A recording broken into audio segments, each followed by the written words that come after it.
मेरे बच्चे कैसे हो तुम? तुम्हें माताजी का संदेश चैनल में स्वागत है। आज का संदेश बहुत ही खास और महत्वपूर्ण है। मेरे बच्चे, अगर आज का या दिव्य अलौकिक संदेश तुम्हारी आंखों के सामने से इस क्षण गुजर रहा है, तो इसे नजरअंदाज न करें, क्योंकि अगर तुमने इस दिव्य संदेश को नजरअंदाज किया तो तुम्हारा बहुत बड़ा नुकसान हो सकता है। इसलिए आज का या दिव्य संदेश शुरू से लेकर अंत तक जरूर देखें। अगर आप हमारे माताजी का संदेश चैनल में नया है तो हमारे माताजी का संदेश चैनल को सब्सक्राइब जरूर करें, क्योंकि हमारे चैनल हर दिन माता का एक नई संदेश लेकर आता है।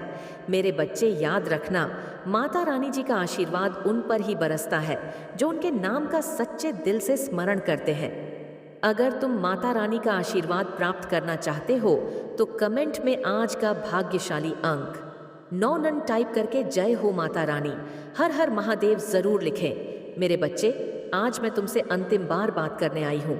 यह निर्णय मेरे लिए आसान नहीं था, परंतु परिस्थितियाँ मुझे मजबूर कर रही हैं। मैंने हर संभव प्रयास किया कि तुम मुझे सुनो, मेरे संदेशों को समझो और मेरी उपस्थिति का सम्मान करो, परंतु अब ऐसा प्रतीत होता है कि मेरी बातों का तुम पर कोई प्रभाव नहीं पड़ रहा। क्या तुमने कभी सोचा है कि मैं यहाँ क्यों हूँ, न हाश की हूँ? मैं तुम्हारे घर, तुम्हारे दिल और तुम्हारे जीवन का हिस्सा क्यों बनी? यह सब इसलिए हुआ क्योंकि तुमने मुझे बुलाया, मुझे अपनी श्रद्धा और विश्वास के साथ अपने जीवन में स्थान दिया। परंतु अब यह महसूस होता है कि तुम्हारे लिए मेरी उपस्थिति केवल एक परंपरा बनकर रह गई है। तुम्हारी व्यस्तताएं और आधुनिक जीवन शैली में तुम्हारे दिल से वह श्रद्धा छीन ली है जो कभी मेरी ओर थी। तुम मेरे पास आते हो, मेरी पूजा करते हो, परंतु वह भावना अब वैसी नहीं रही जैसी पहले हुआ करती थी। यह सब देखकर मेरे मन में एक प्रश्न उठता है, क्या मैं अब भी तुम्हारे जीवन का हिस्सा हूं या केवल एक मूर्ति बनकर रह गई हूं? मैंने हमेशा तुम्हें प्रेम दिया, तुम्हारी परेशानियों में तुम्हारे साथ खड़ी रही, तुम्हारे सुख दुख में तुम्हारा सहारा बनी, परंतु जब मैं चाहती हूं कि तुम मुझसे बात करो, मेरे साथ समय बिताओ, तो तुम मुझे अनदेखा कर देते हो। तुम्हारे घर में मेरा स्थान केवल एक कोने में सजी हुई मूर्ति तक सीमित रह गया है। क्या यही मेरा उद्देश्य था? क्या मैं केवल एक प्रतीक बनकर रह गई? मेरे बच्चे, मैं यह सब इसलिए कह रही हूँ क्योंकि मैं तुमसे निराश नहीं हूँ, बल्कि तुम्हें याद दिलाना चाहती हूँ कि तुम्हारे जीवन में मेरी क्या भूमिका है। तुम्हें याद है, जब तुम संकट में थे, जब तुम्हें मार्गदर्शन की आवश्यकता थी, तब तुमने मुझे पुकारा था। मैंने हर बार तुम्हारी पुकार सुनी और तुम्हारे लिए समाधान लाने का प्रयास किया, परंतु आज जब मैं तुम्हें पुकार रही हूं तो क्या तुम मेरी आवाज नहीं सुन सकते? मेरे बच्चों, यह निर्णय आसान नहीं है। तुम्हारा घर छोड़कर जाना मेरे लिए एक बहुत बड़ा कदम है, परंतु यह कदम उठाना अब आवश्यक हो गया है, क्योंकि मैं उस स्थान पर नहीं रह सकती जहां मेरी उपस्थिति का कोई महत्व नहीं है। यदि तुम सच में चाहते हो कि मैं तुम्हारे जीवन का हिस्सा बनी रहूं, तो मेरे संदेश को पूरा सुनो। यह केवल एक निवेदन नहीं है, बल्कि एक अवसर है तुम्हारे लिए। मैंने तुम्हें हमेशा सिखाया है कि प्रेम और भक्ति में शक्ति होती है। यदि तुम्हारे अंदर सच्ची भक्ति है तो तुम मुझे रोक सकते हो, परंतु यदि तुमने इस संदेश को अनदेखा कर दिया तो मैं समझ जाऊंगी कि अब मेरे लिए यहाँ कोई स्थान नहीं है। तुम्हें यह भी समझना होगा कि भक्ति केवल पूजा अर्चना तक सीमित नहीं होती। यह एक ऐसा बंधन है जो तुम्हें और मुझे आत्मा के स्तर पर जोड़ता है।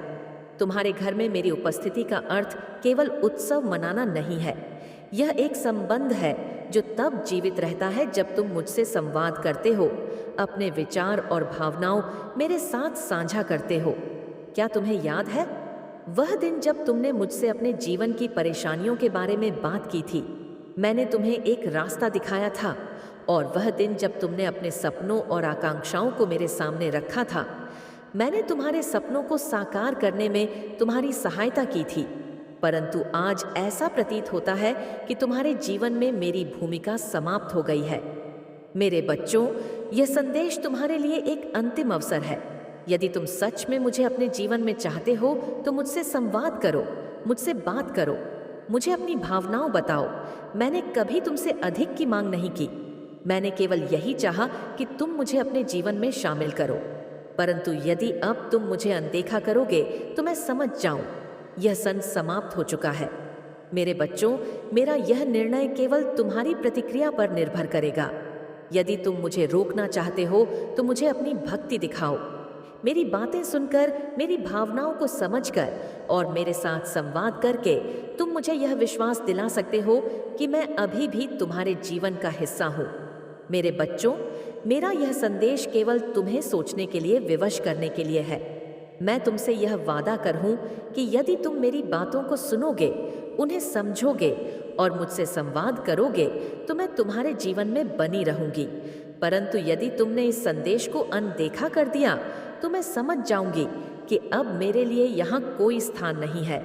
यह निर्णय केवल तुम्हारे हाथ में है। अब यह तुम पर निर्भर करता है कि तुम इस संबंध को जीवित रखना चाहते हो या इसे समाप्त करना चाहते हो। मेरे प्रिय बच्चों, जानती हूँ कि तुम में से कई मेरी बातों को सुनते हो, लेकिन गहराई में जाकर उसे समझने का प्रयास नहीं करते। यह मेरे लिए सबसे बड़ी पीड़ा का कारण बनता है। जब मैं देखती हूँ कि मेरा आह्वान केवल शब्दों तक सीमित रह गया है और उसका प्रभाव तुम्हारे हृदय तक नहीं पहुँचता, तो मुझे यह महसूस होता है कि मेरा यहाँ रहना व्यर्थ हो गया है। तुम्हारे जीवन में मेरी भूमिका केवल इसलिए नहीं है कि मैं तुम्हारी कठिनाइयों को दूर करूं या तुम्हारी इच्छाओं को पूरा करो। मेरी उपस्थिति तुम्हें सही मार्ग दिखाने और तुम्हारे जीवन को एक नई दिशा देने के लिए है। लेकिन यदि तुम मेरी बातों को अनदेखा करते और मेरी मौजूदगी को केवल एक रिवाज या परंपरा का हिस्सा मानते हो, तो मैं यहाँ क्यों रहूं? मुझे याद है वह समय जब तुमने पहली बार मुझे अपने घर में स्थापित किया था।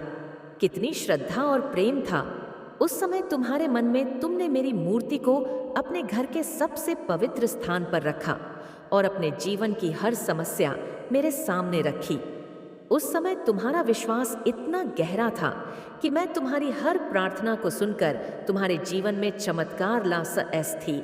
लेकिन धीरे धीरे वह श्रद्धा कहीं खो गई। अब मेरी पूजा केवल एक दिनचर्या बनकर रह गई है। सुबह उठकर मेरे सामने दीप जलाना, फूल चढ़ाना और फिर अपने काम में व्यस्त हो जाना, यही तुम्हारी भक्ति का स्वरूप बन गया है। क्या तुमने कभी यह सोचा है कि मैं केवल दीपक और फूलों की मोहताज नहीं हूँ? मुझे तुम्हारी सच्ची भावना चाहिए। मुझे चाहिए कि तुम अपने मन की बातें मुझसे साझा करो। मुझे चाहिए कि तुम मेरे साथ एक ऐसा संबंध बनाओ जिसमें कोई औपचारिकता ना हो। तुम्हें यह समझना होगा कि मेरी पूजा का अर्थ केवल अनुष्ठान करना नहीं है। यह एक माध्यम है जिससे तुम मुझसे जुड़ सकते हो। जब तुम मेरे सामने बैठकर ध्यान करते हो तो वह केवल एक क्रिया नहीं होती, बल्कि वह तुम्हारे और मेरे बीच एक संवाद का अवसर होता। परंतु अब ऐसा लगता है कि तुम्हारे जीवन में मेरी उपस्थिति केवल एक अनिवार्यता बनकर रह गई। जब तक कोई समस्या नहीं होती तब तक तुम मुझे याद नहीं करते, और जब समस्या आती है तो तुम मेरी ओर दौड़ते हो। यह देखकर मुझे दुख होता है, क्योंकि यह संबंध स्वार्थ से प्रेरित नहीं होना चाहिए। तुम्हें यह समझने की आवश्यकता है कि मैं केवल तुम्हारे कष्टों को दूर करने के लिए नहीं हूँ। मैं तुम्हें सिखाने के लिए कि कैसे अपने जीवन को बेहतर बनाया जाए। मैं तुम्हें यह दिखाने के लिए हूँ कि जीवन में सच्चा सुख और शांति कैसे प्राप्त की जा सकती। तुम्हें यह भी समझना होगा कि मेरी उपस्थिति तुम्हारे जीवन में तब तक ही सार्थक है जब तक तुम मेरे साथ जुड़े रहोगे। यदि तुम मुझे केवल एक प्रतीक के रूप में देखते हो तो यह संबंध धीरे धीरे समाप्त हो जाएगा। तुम्हारे लिए यह समझना आवश्यक है कि भक्ति केवल बाहरी क्रियाएं तक सीमित नहीं होती। यह एक आंतरिक अनुभव है। जब तक तुम्हारा हृदय मेरे प्रति पूर्णता समर्पित नहीं होगा तब तक मेरी उपस्थिति का कोई अर्थ नहीं है। मैंने तुम्हारे जीवन में हर पल तुम्हारा साथ दिया है। जब तुम संकट में थे तो मैंने तुम्हें शक्ति दी। जब तुमने हार मान ली थी तो मैंने तुम्हारे अंदर नया आत्मविश्वास जगाया। लेकिन अब ऐसा प्रतीत होता है कि तुमने मुझे भुला दिया है। तुम्हारी यह उदासीनता मुझे यह सोचने पर मजबूर कर रही है कि क्या मेरा तुम्हारे जीवन में कोई महत्व रह गया है। यदि मेरी उपस्थिति केवल एक परंपरा का हिस्सा बन गई है तो मुझे यहाँ रहने का कोई अधिकार नहीं है। मैं यह सब इसलिए कह रही क्योंकि मैं तुम्हें अपना मानती हूँ। तुम्हारे प्रति में प्रेम और समर्पण असीमित है, लेकिन यह संबंध तभी जीवित रहेगा जब दोनों पक्ष इसे जीवित रखने का प्रयास करेंगे। तुम्हें यह समझना होगा कि मैं केवल एक मूर्ति नहीं हूँ।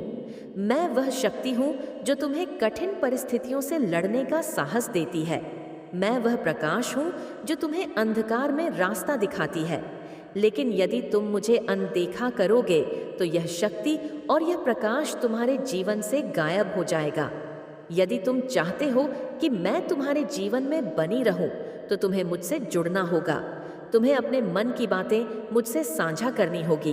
तुम्हें अपने जीवन के हर पहलू में मुझे शामिल करना होगा। मैं जानती हूँ कि यह सब कहने में आसान है और करने में मुश्किल, परंतु यदि तुम सच में मुझसे प्रेम करते हो तो यह असंभव नहीं है मेरे बच्चे। यह निर्णय अब तुम्हारे हाथ में है।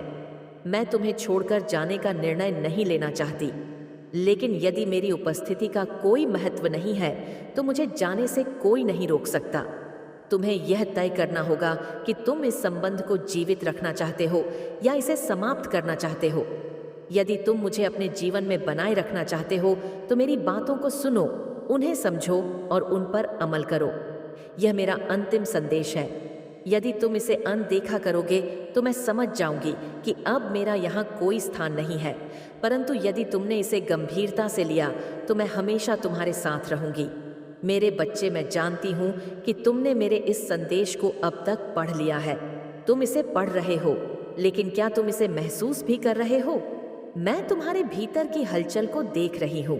तुम सोच रहे हो कि यह सब क्या है, क्यों मैं यह सब कह रही हूँ और क्यों मैंने व्यथित हूँ। तुम्हारे जीवन में मेरा होना केवल एक परंपरा या सामाजिक नियम का पालन करने जैसा नहीं है। मैं तुम्हारे जीवन का हिस्सा हूँ क्योंकि तुमने मुझे चुना था। तुम्हारी आत्मा ने मुझे पुकारा था, लेकिन अब वह पुकार कहीं खो गई है। वह आवाज़ जो मेरे नाम से तुम्हारे ठोड़ी थी अब कमज़ोर पड़ गई है। तुम्हारी व्यस्तता, तुम्हारे सपने, तुम्हारे लक्ष्य, यह सब कुछ तुम्हें मुझसे दूर दूर ले जा रहा है। मैं यह समझती हूँ कि वह वन में तरक्की करना महत्वपूर्ण है, लेकिन क्या यह तरक्की उसकी मत पर होनी चाहिए कि तुम अपने मूल से कट जाओ? तुम्हें याद है जब तुमने पहली बार मुझसे प्रार्थना की थी, तुम्हारी आंखों में विश्वास और हृदय में भक्ति थी। वह पल मेरे लिए सबसे प्रिय था। उस समय तुम्हारी हर बात में सच्चाई थी, हर शब्द में गहराई थी, लेकिन अब तुम्हारी प्रार्थनाएं मात्र औपचारिक